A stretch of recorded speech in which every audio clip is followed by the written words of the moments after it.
When things go wrong as they sometimes will, when the road you're trudging seems all uphill, when the funds are low and the debts are high, and you want to smile but you have to sigh, when care is pressing you down a bit, rest if you must but do not ever quit. Success is a failure turned inside out. Let's talk and clear the clouds of doubt.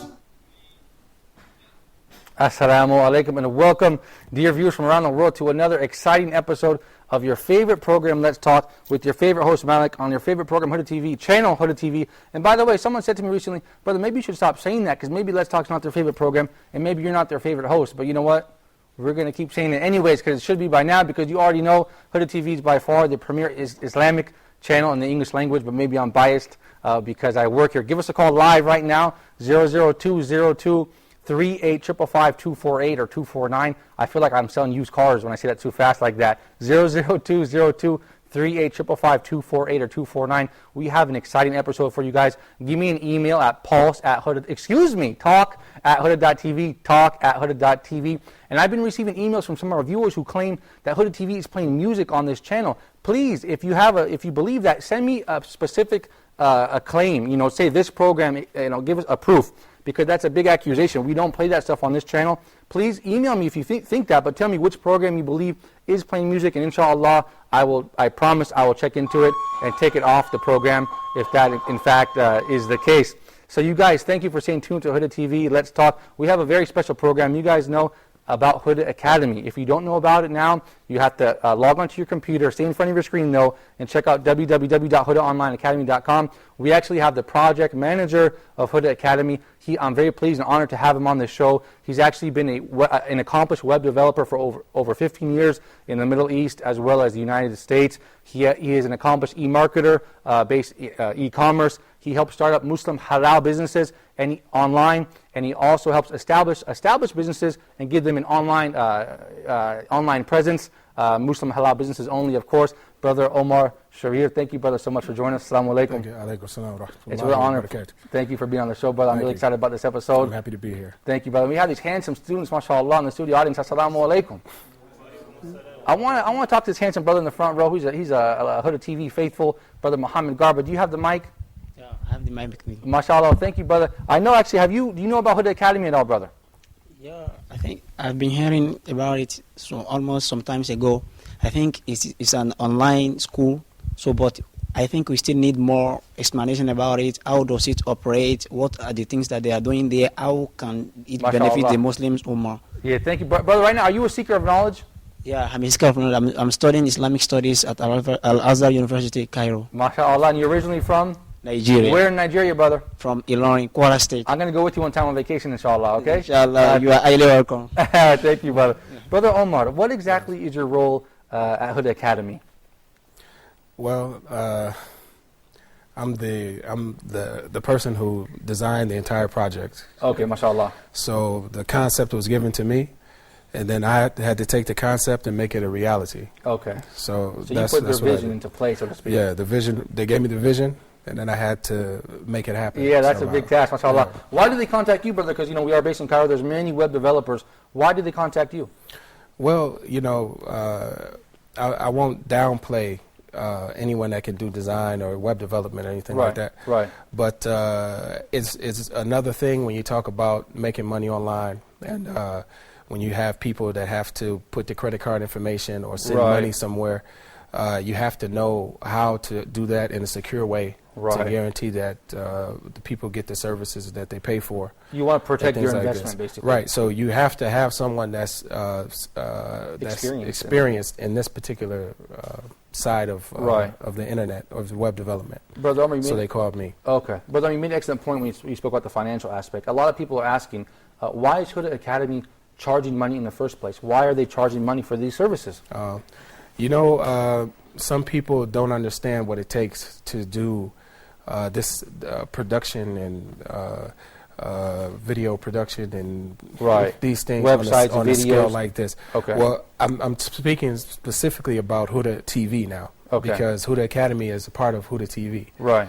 So the revenue that comes in from Huda Academy goes into the Huda TV pot, and it helps Huda TV continue on in its mission. Right. Okay. So if people actually came to visit, they would realize that this is much like a major recording studio in the West. Right. And in order to pay for this type of production, you need funds from somewhere. Okay. So the idea was to try to generate funds from Huda, as opposed to always asking people to give money. Yeah, right. So that's the reason why there's a fee attached to it. Right, and of course you're providing a quality service, so it's not an outrageous concept.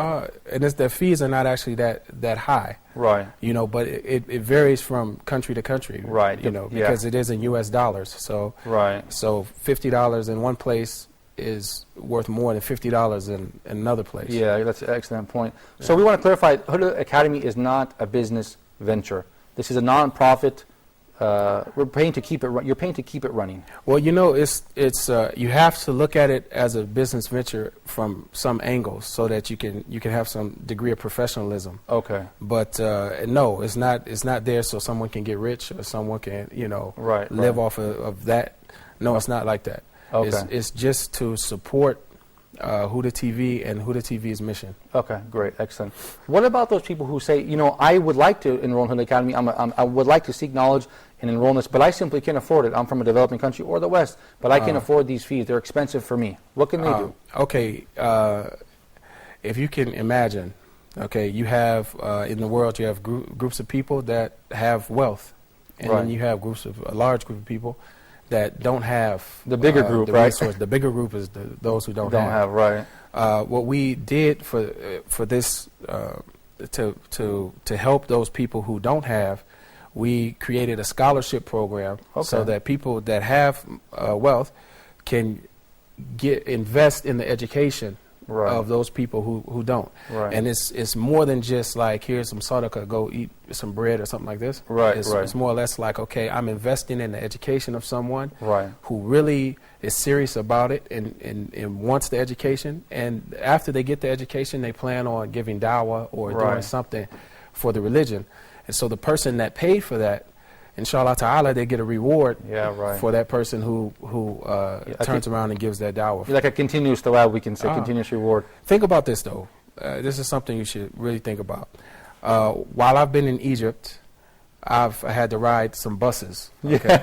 Right. And someone would argue over half of Egyptian pound. Right, which is about 25 cents, right? No, it's like less than that, 5 cents. Oh, okay, right. Okay, I mean, they argue. And, right.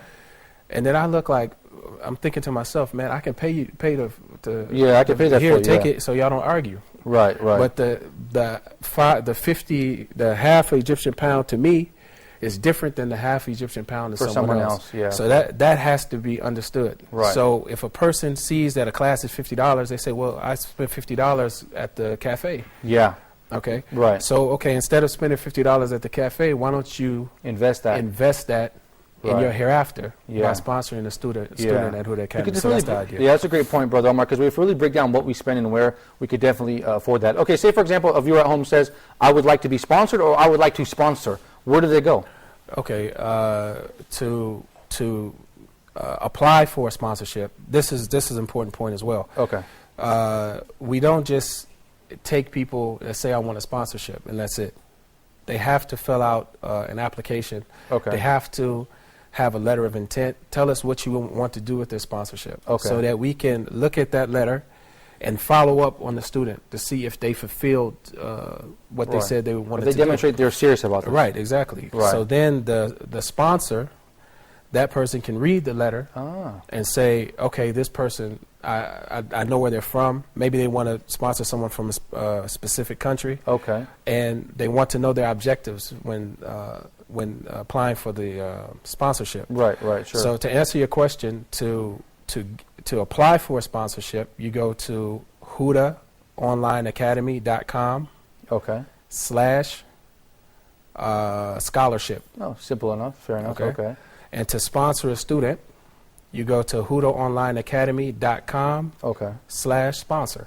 Oh, Excellent. Okay, and those websites are working up. They're up now and running. They're up and running. And Okay. also, a person can go to HudaOnlineAcademy.com And find it from and there. then just click on the banners there so that they can sponsor a student, or a Okay. student can Sure. get Okay. a sponsorship. Excellent, Brother Omar. I think that's an excellent point. As we know, the brother Muhammad Gabbar from Azhar University, I think that you guys also have a sponsorship program that sponsors students from around the world. So it's nice to see Huda Academy doing that as well. But Brother Omar, how does Huda Academy work exactly? People may say, is it time sensitive? How does it work? Well, when we thought about Huda Academy, we said that the student that wants to pursue an online education, generally, he's working, or he's busy, he's in university, or Right. his time is limited. Right, okay. So the concept behind it was, okay, what we'll do is we'll record these lessons, and we'll make them actual lessons, not like a TV show or Okay. something like this, Right. but it'll be an actual lesson, and they would get the materials from the lesson and the books and these things, Okay. and the lesson would come to them every 4 days. Okay. Okay, and it would be stored in a student portal. Okay, so the student can come anytime and access the lesson and watch it. Okay. And now we're in the internet culture, in the YouTube culture, and these type of things, where right. people can sit all day and watch videos all day and things like this.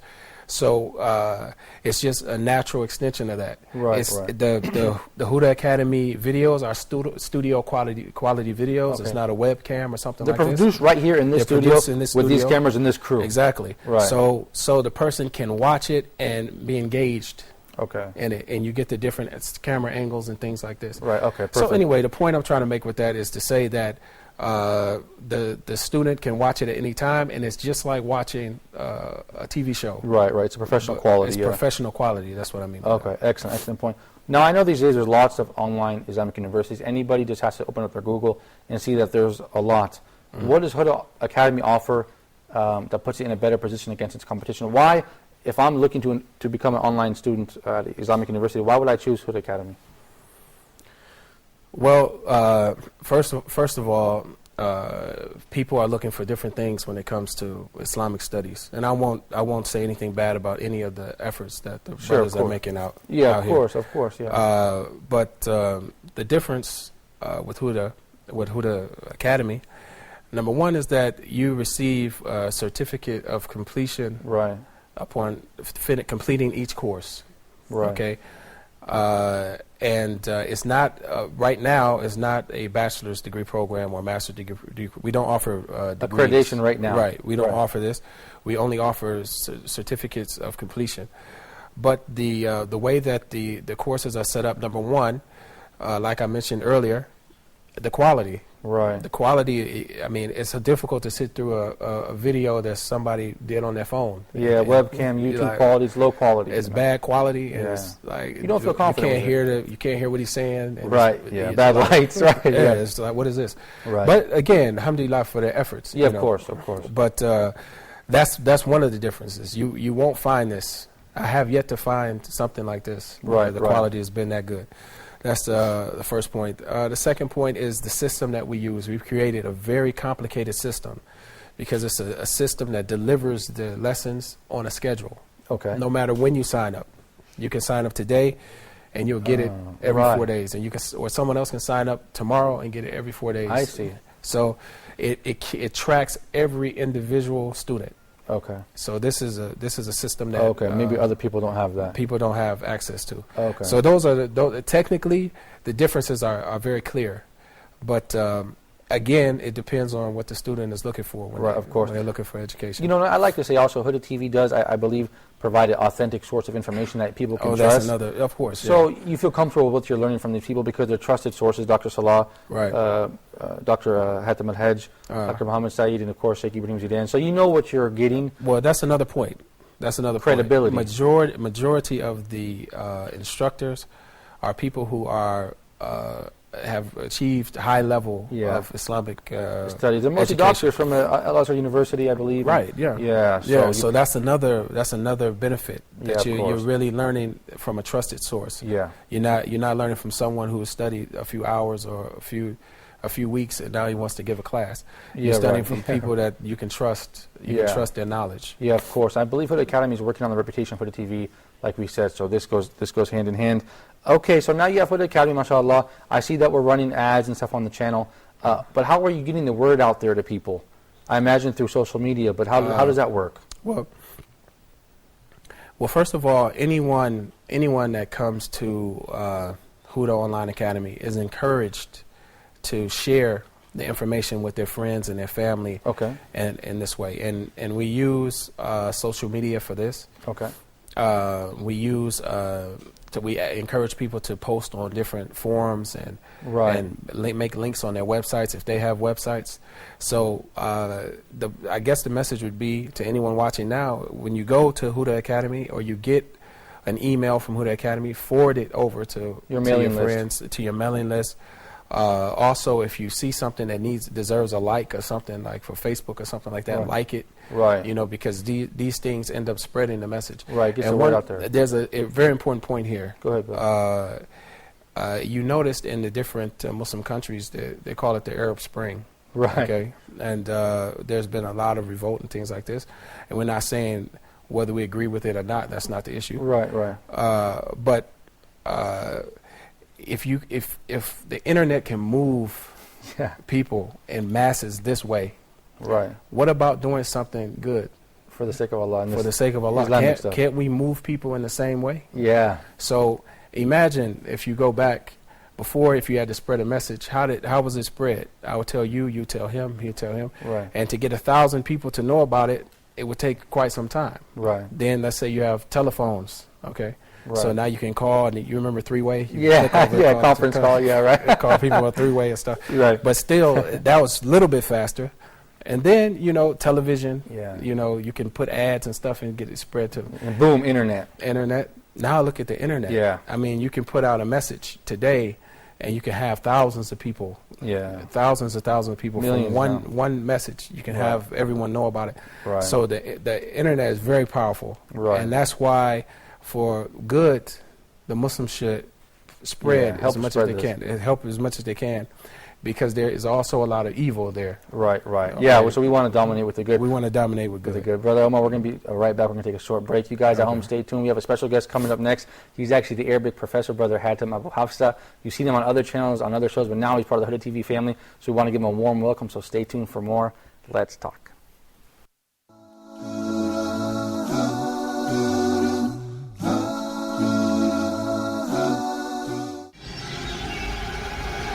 Dear viewers, Huda programs can be watched in the English section of the in-flight entertainment directory on board all Saudi airline flights, domestic and international.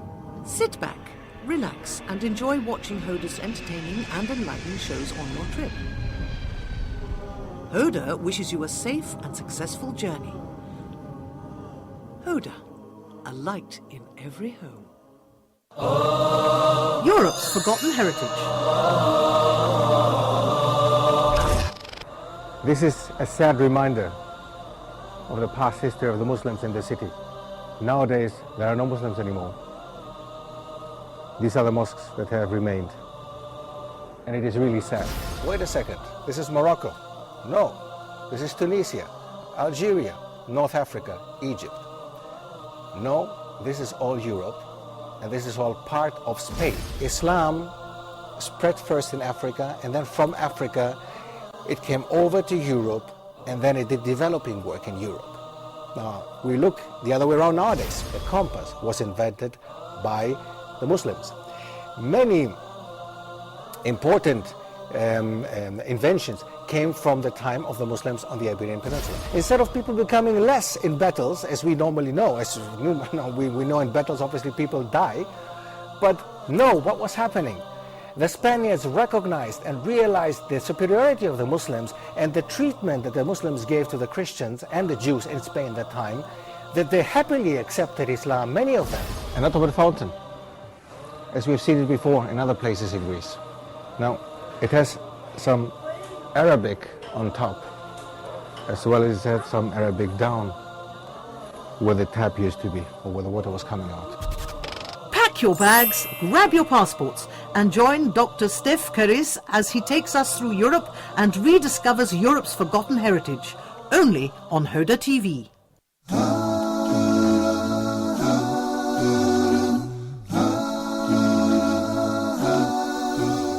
Assalamu alaikum. Welcome back to Let's Talk. You guys, we're talking about Huda Academy.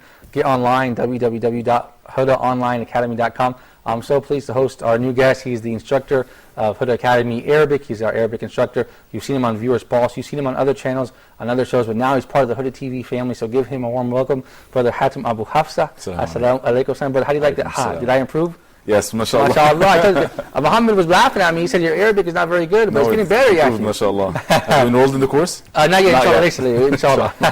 Brother Omar, thank you for staying with us. I want you guys to check out this next clip. It's a clip of Brother Hatem teaching Arabic. I know you've seen it before because your team and yourself have been uploading them to the site. So you guys at home, check out this clip of Huda Academy Arabic.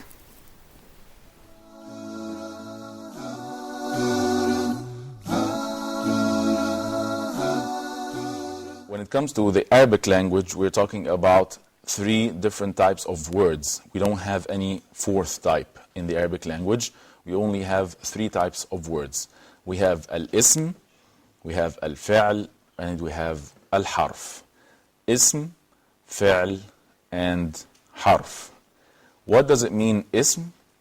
Ism is like a noun, but we don't want to translate these words now because on the way, throughout the course, you're going to know what are the different kinds and the different types of ism, what are the different types of fi'l, and what are the different types of harf. So it's just getting into consideration that this is what all the Arabic grammar talks about. Throughout the 6 levels now, because we finished already 1, throughout the 6 coming levels, we're not going to talk about anything other than ism, fi'l, and harf, and their types, and how to form sentences using them, and how to know the function of each one of them in the sentence, and how to communicate using them.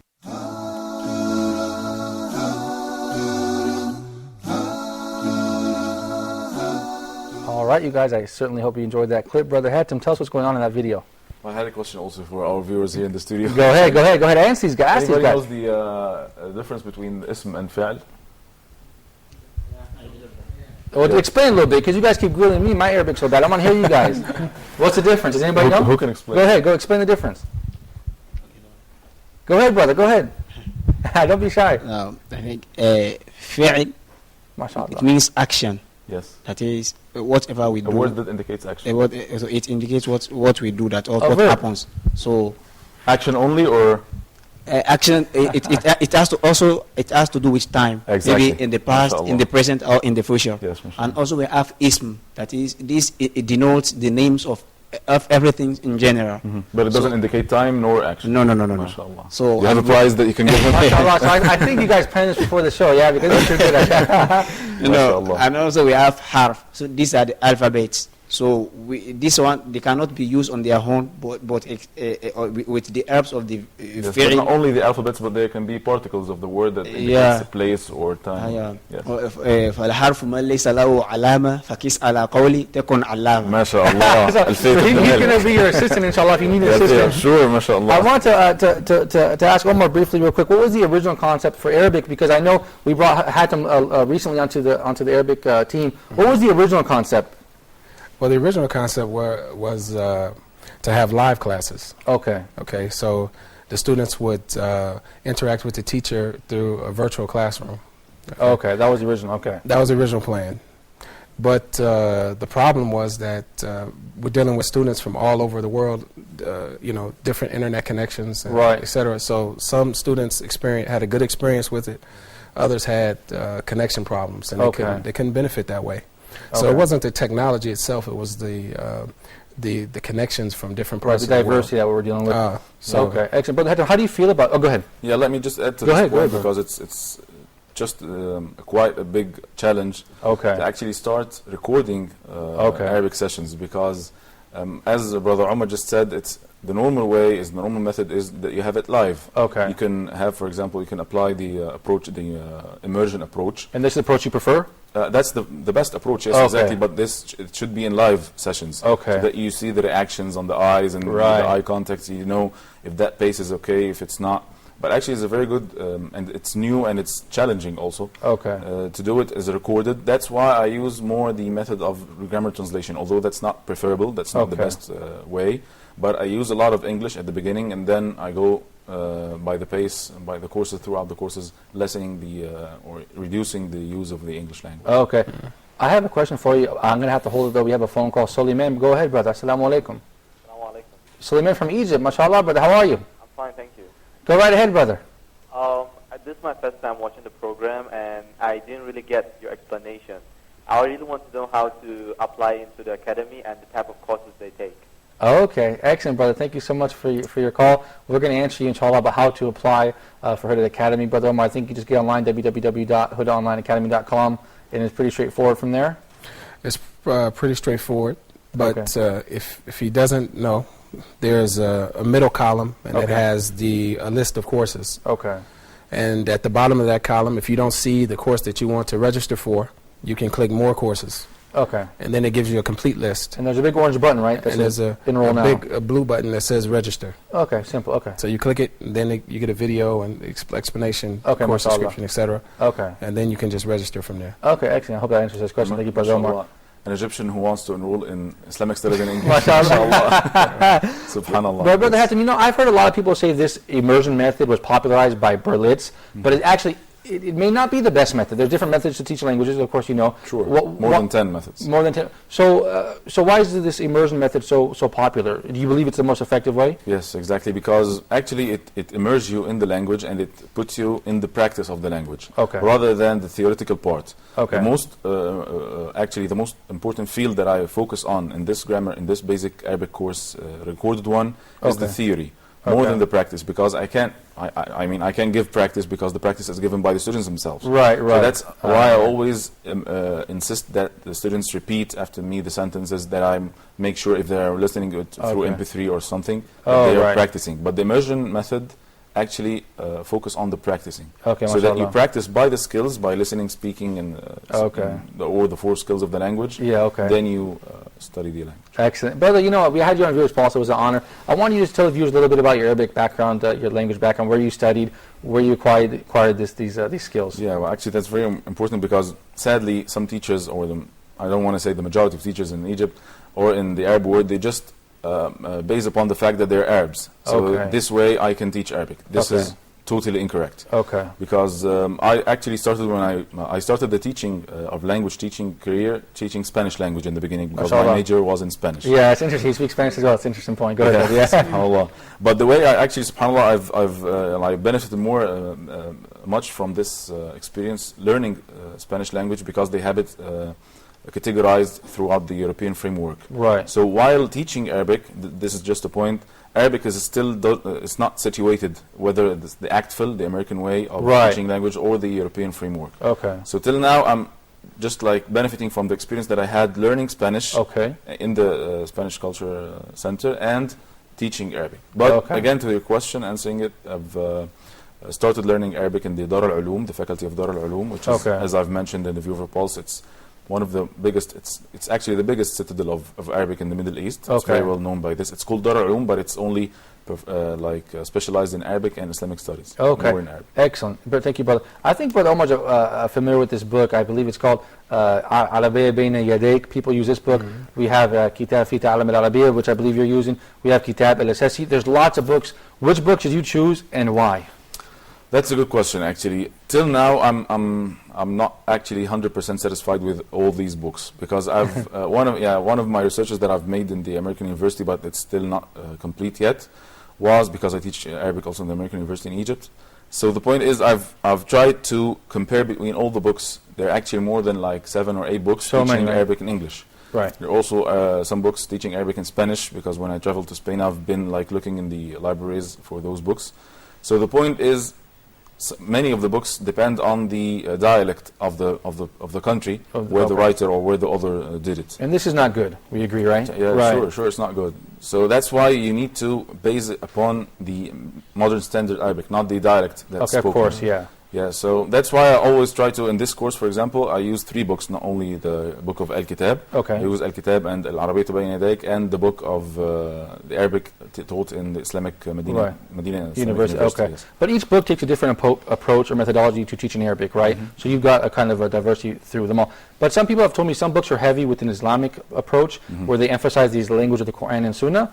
and some don't. That's regarding, yes, exactly. Regarding the Al-Arabiya Tubayyin Hidayah, for example, Right. The form, it has not a single word in English. Okay? Okay. But the book Al-Kitab, the one we use in the American University, it has all the question tags and all the explanations in English. Yeah. Okay. Because it was actually made self-explanatory, self-educative book. Right, excellent, right. Yeah. So you would recommend that for someone who wants to teach themselves, right? Exactly, Yeah, exactly. okay. And that's why it's recommended for the basic Arabic course, because actually you are learning a language at your own. Right. At your own pace and by your own way. So Yeah. that book is recommendable for that. Okay, yeah, excellent point. Now, brother, I think, do you want to go live Yes, eventually? sure. Brother Omar, what do you think about that? What does the future hold as far as the Arabic, Huda Academy Arabic? Are you guys going to go back to live at some point or not in the near future? Well, we still have a live course. We have a private course. You still do have the problem? Yeah, we okay. have a private course, and it's much easier because it's one-on-one. Mm-hmm. So Okay. you can use different technologies to Right. reach the goal. But I'm sure Hatem has some ideas for the future. Okay. But it really depends on how things go Okay. with the recorded lessons. Oh, okay. By the way, there is a recorded aspect to, a live aspect to the course. The There live are- webinars. There are webinars. Okay. Have you guys, you do a webinar a month or something like that? Yeah, or we've what? started, actually once each 2 weeks. Oh, We mashallah. have live webinar to actually make like a revision, Yeah. revision for the Oh, students. that's and effective. their- Yeah, that's a way to kind of bridge both worlds. You have a live webinar to go. Let's talk about why it's important to learn Arabic in the first place. Some people might say, well, there's a lot of reasons. Some people simply say, everything is translated into English. Why should I enroll in Huda Academy Arabic? I want Brother Hatem and then Brother Omar, because you have also an opinion being a non-Arabic I would speaker like as to well. know his answer first. Oh, okay. Why is it important from your perspective to learn Arabic? People say, it's translated. Like, you don't need to learn Arabic. Well, imagine having to go over a Chinese text and listen to it. Right. You don't know what it is. Yeah. Right. What are they saying? Yeah. So I use Chinese as an example. Yes, But it's a very good example. but Arabic, as a Muslim, Allah is speaking to us, Right. and you don't know what's being said, and Right.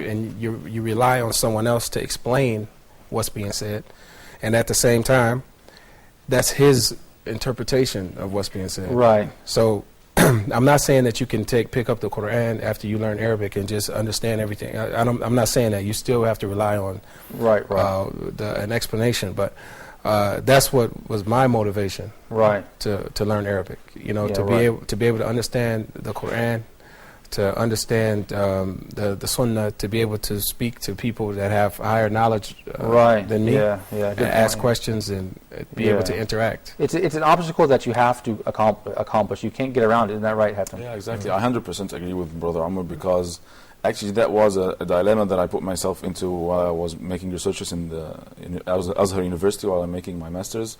I used to do some research comparing some translations of the hadith of the Arba'in Nawawiyya, the 40 Nawawi hadiths of the Prophet Muhammad sallallahu alaihi wasallam, have like in Spanish language. Oh, But the mashallah. point is, by the way, I'm like going and reading and researching the difference between the translation and other translation, and that's the speech of Prophet Muhammad sallallahu alaihi wasallam. That's not the Quran. Yeah, right. So the point is, regarding the Quran, I've been always wanting to know what is the best translation in Spanish, for example, because that's my professionality, or that's my specific specialty, we can say. specialty, Yeah. exactly. So the point is, I didn't reach one.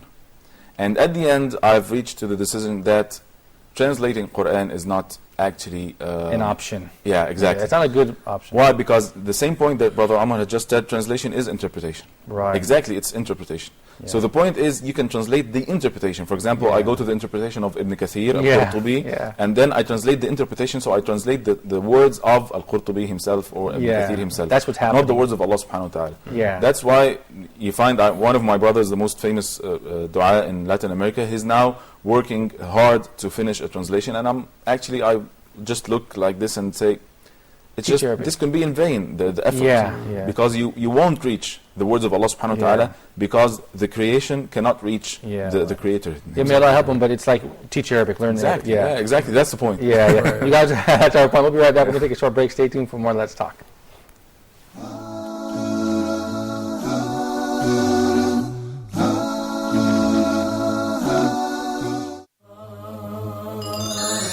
Tech Talk. going to look how to create a website and which Islamic websites to actually visit. What inspired you to create your own website? One of the challenges that we face every day, the site or the application should be accessible worldwide. I remember when I was younger, one of my friends asked me to convince his father to get him a desktop, even the laptop. If you compare both of them in terms of cost, laptop roughly costs twice the money if you compare it with the desktop. Hackers, the word hackers, most of the youth people are very interesting about that word. They say, hey, I'd like to be a hacker, because there is a type of hacker doing great job. We call them white hat hacker.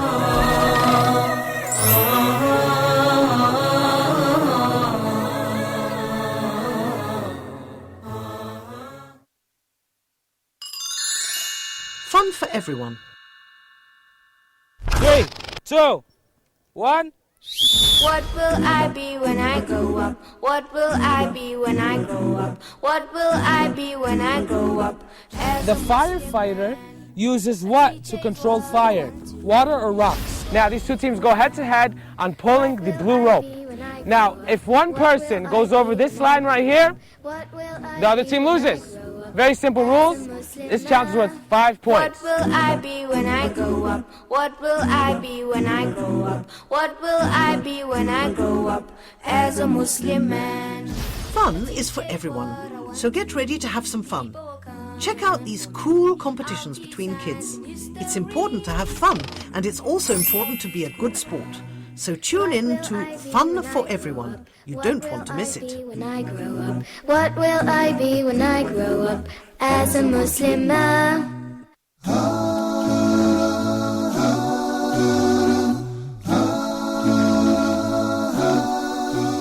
Assalamu alaikum, welcome back to Let's Talk Live. You guys get online, www.Huda Online Academy, and enroll in Huda Academy, and especially Arabic. Let's go to the studio audience. We have a question from our brother in the front row. Question. You gotta give me your name and where you're from, for sure. I'm Abdul Latif Saleh. I'm from Nigeria. Where in Nigeria? And a student of Al-Azhar University. MashaAllah. Very good. My question goes thus: is this academy that you are talking about meant for both Muslims and non-Muslims? The reason why I ask this question is that there are some non-Muslims who learn Arabic and Islamic studies in order to oppose Islam.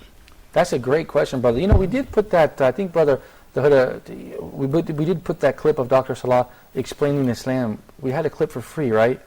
About Islam explained, that if people, maybe that could be helpful for non-Muslims, right? It could, yeah, sure. Yeah, isn't that right? If you get on the free email list, you get a couple episodes of Dr. Muhammad Salah and his program, Islam Explained, right? Yeah, if you... Well, to answer his question directly, this is Islamic studies for Muslims, right. Of course. But anybody can enroll. But anyone could enroll, yeah, sure. Yeah, okay, excellent. That's a good question. I have a positive point, because his point is negative, and it can be happening actually, that, for example, people who have misconceptions, they might learn Arabic in order to put this misconception in the Arab word. But the point is, I always use the Arabic, and I prefer this, teaching Arabic language to non-Muslims as a way of indirect da'wah. Yeah. Because many people, subhanAllah, they want to learn Arabic to start opposing and start having an aggressive approach against Islam. Sure. But when they know it, actually they get to know Islam correctly, and they get to enter Islam. Yeah. So subhanAllah, Allah subhanahu wa ta'ala has his way. It goes hand in hand. Yeah, it's in hands. Yeah, that's an indirect da'wah, I like what you said. And now what we're talking about, we have a clip from Dr. Muhammad Salah. It's about the Aqidah course. Maybe we can check it out now, and the viewers can get a little bit of a taste about Huda Academy, Dr. Muhammad Salah. So you guys stay tuned, check out this clip. It's from Level 1 Aqidah. It's one of our most popular courses on Huda Academy, so check it out.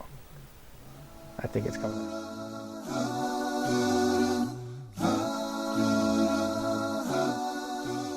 The first article of faith, which is belief in Allah subhanahu wa ta'ala, and we agreed that comprises 4 matters. Number 1, belief in the existence of God, and the second is to believe in the rububiyyah, which is to maintain the unity of the lordship of Allah the Almighty alone, and the third is to believe in the uluhiyyah, or the unity of worship, and the fourth is to believe in the unity of al-asma wa sifat, the names and attributes of Allah subhanahu wa ta'ala.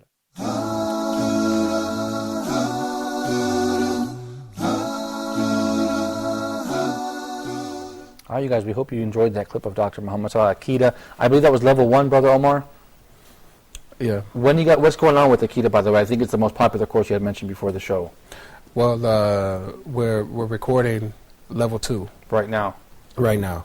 Okay. And the studio is busy these days. Okay. So there have been students that have completed level 1. Okay. And they're waiting for level 2. So for those students, level 2, inshallah, is coming. Okay, I know the studio has been busy for a lot of Ramadan programs. So right now, we can say it has been a problem, a little glitch, that we haven't recorded level 2, but inshallah after Ramadan perhaps we'll begin resume. You know, I'll be completely honest about it. Huda Academy is we record lessons when the studio is available. Right, right. So now Ramadan is busy, right? So it's not like something that is scheduled in the studio. Okay. That's an important point because it just shows that we're just trying to use the resources that we have available to try to give these make projects. this happen. That issue, actually, yes, I'm trying to. I'm sorry for interruption, but that issue is that I'm trying to avoid in Arabic because it's different. Because when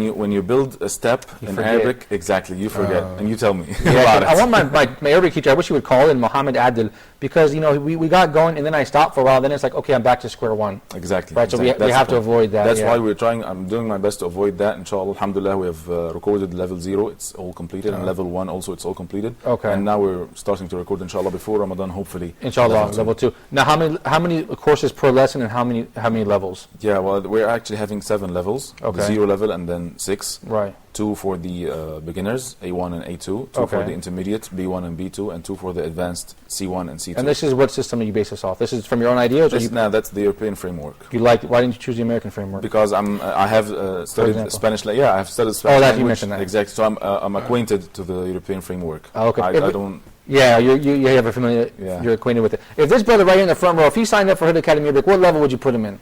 Knowing this verse from Alfiyat ibn Malik, I would put him in the advanced. MashaAllah. Brother, I want to, the shows, we're coming to an end here. I want to know about Huda Academy. What do you want to tell the viewers at home and possible students? Are there any glitches or problems that you've experienced that you want to share with them? Sure. And the solutions you have for that? There was a problem with the virtual campus students. Okay. Not receiving the question and answer live lessons. Okay. And this is, of course, due to the busy schedule of the studio here that we use. Oh, the shuyukh themselves, right. They have hectic schedules, and it's difficult to commit to the scheduled times. So we're trying to figure out the best solution for this. But at the end, inshallah ta'ala, we'll probably collect questions from students and then have the shuyukh answer those questions on audio or something like this, inshallah ta'ala. Okay, excellent point. Thank you. That's a very important point. Also, we've added in the Arabic, and we've been, inshallah, doing this also a feedback, like a questionnaire that you fill in the website. Inshallah, we're going to be adding it. Okay. So that we take the feedback of the students because you can't work like this without taking any feedback of those students. Right. So that's very important, inshallah. And by the way, the material that you're teaching with in your courses, like the exams that you made, they're all from you. They're all originally you created them. Yes. Especially for the basic Arabic course. Right. So you tailored and customized a course for this. So they're really getting the value. Because you have to introduce some Islamic vocab. It's not only depending upon the books and that's it. So this was a time investment for you as well. Exactly, sure. So then you create the final exam and then you give it to the project manager, exactly, yes. and then he uploads and you guys go from there, mashallah. But what about degree of difficulty? How hard have you made it?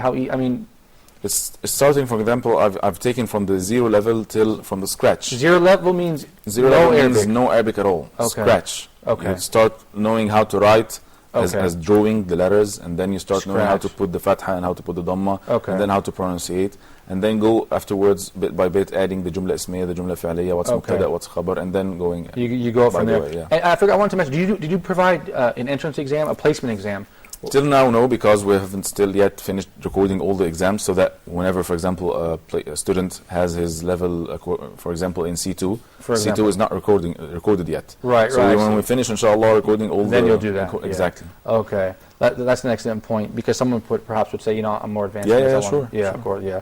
So what, Brother Omar, what are some other problems that perhaps you've been facing? No live Q&As due to the unavailability of the shayukh. What about emails? I mean, I'm sure you get a lot of emails, right?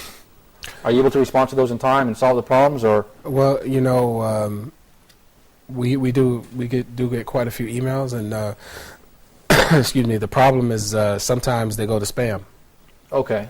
So we really didn't get them. Right. Okay. Right. So someone will send another email and say, "Why didn't you answer?" Right. Or what's going on? So just to let them know that sometimes we do receive emails from spam. So if we didn't respond, then just go ahead and follow up and send another one. Yeah. Right. Yeah. Okay. But that happens rarely.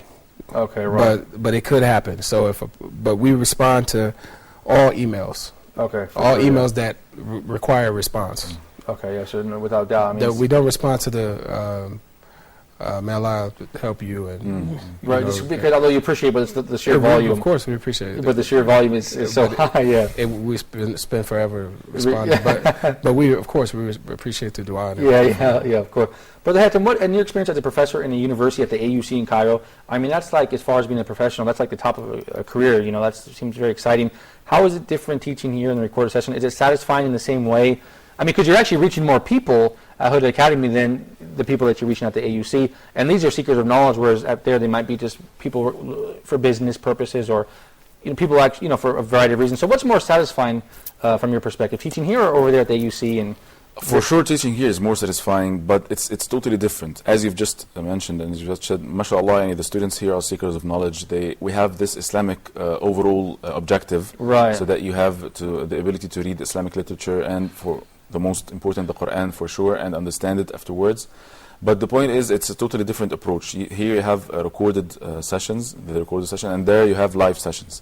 Here you have this Islamic background, and there you have just for example, you speak about political and economical fields, because the students, most of them, they come from especially the University of Pennsylvania in America. They have business master business administration. Yes, exactly. So they come here for the immersion course, so that they be able to work in the Middle East. So the approach is very different. Totally different. And the Arabic language is so. We have a phone call, but before we take it, the Arabic language is so rich. There's so much vocabulary, so it's totally different, right? So that's hard for the teacher, right, to go to business center. Let's take this phone call real quick. We have Mohammed from Egypt. Assalamu alaikum, brother Mohammed.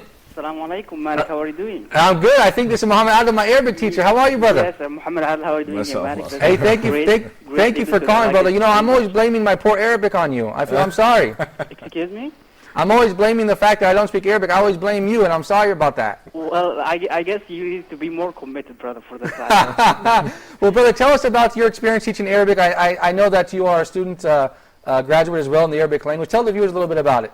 Yes, I actually have been teaching Arabic like about 3 or 4 years now, and it's really embarrassing when I deal with brothers and sisters from around the world who wants to learn Arabic more and to get acquainted with our culture and our religion. Some of them are Muslims, some of them were not, but generally speaking, what's really amazing about teaching Arabic is that you deal with different culture. But I want to speak about a little bit about Huda Academy, the project that I'm working here actually in Huda TV, and you cannot imagine the effort that we spend here in Huda TV to produce such a great project, preparing the syllabus and all the subjects and the PDFs for the topics for the students, and organizing everything. It needs a lot of effort, and there is a great team of hardworking people who are behind this, who are working behind the scenes for this project. And I really recommend all the brothers and sisters to go to register for this course, for courses online. And it's really a good step for non-Arabs to begin their studying of Islamic studies online. And because if the Muslims everywhere have their own scholars from their own countries, the people from the country themselves, they appreciate if you have your imam from your own culture and speaking your own language. So, brothers and sisters, if you want to be an imam of your community, or if you want to be a scholar, this is a very good step to take to register in Huda Academy. Thank you, brother, so much for those kind words and everything. Brother, real quick, what is your favorite book to teach from? Which book do you prefer? Well, I really like to work with Al-Kitab al-Asasi because it's kind of Islamic oriented. It has some Islamic texts in it. So I'm really comfortable with dealing with it because it teaches the people not only the Arabic but some of the Islamic concepts. Thank you, brother, so much for Hamad. Thank you so much for calling in. He made an excellent point, among others, brothers. He said that it's important to learn Arabic also when you're from a non-Arabic speaking country in order to spread knowledge, and people look for local imams that speak the local language as well as the Arabic language as well. Isn't that a great point, brother? Yes, exactly. Actually, I'm still in the field of da'wah in Latin America.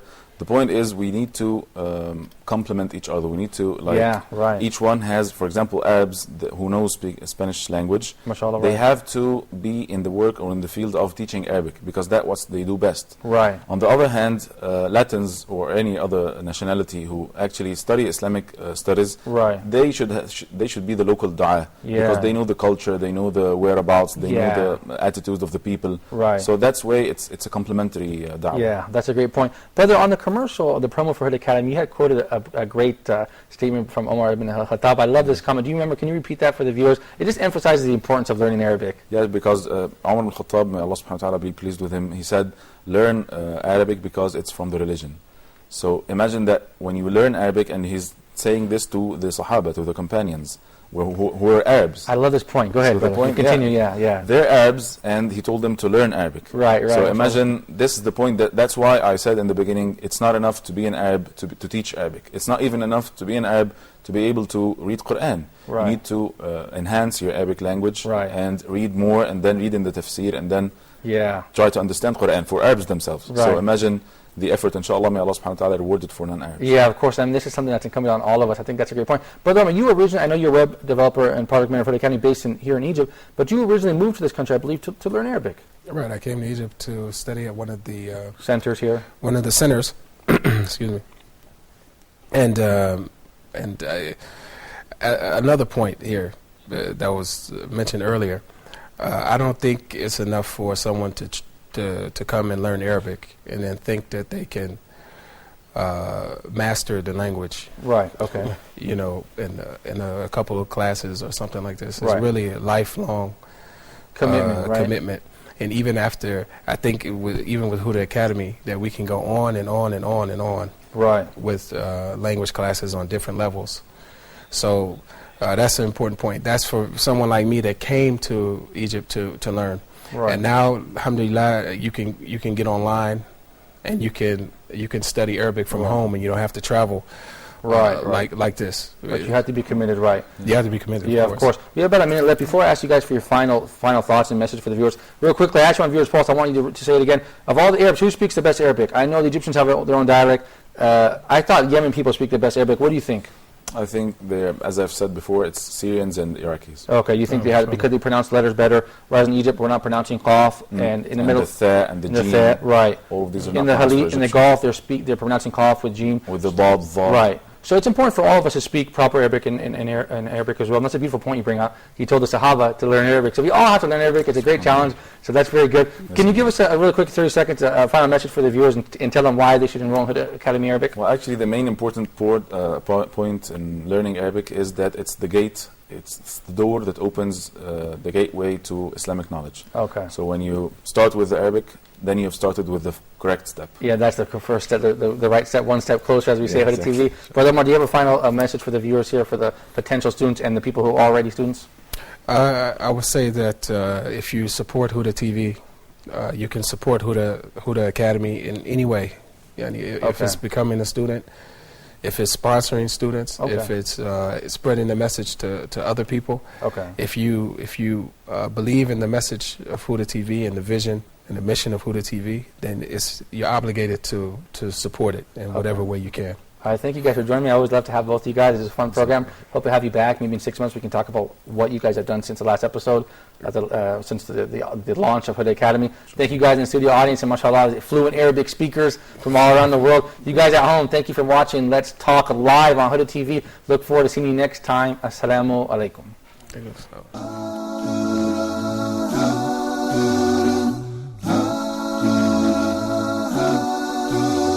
When things go wrong, as they sometimes will, when the road you're trudging seems all uphill, when things go wrong, as they sometimes will, when the road you're trudging seems all uphill, when the funds are low and the dips are high, and you want to smile but have to sigh, when care is pressing you down a bit, rest if you must, but do not ever quit. Success is a failure turned inside out. Let's talk and clear the clouds of doubt. Success is a failure turned inside out. Let's talk.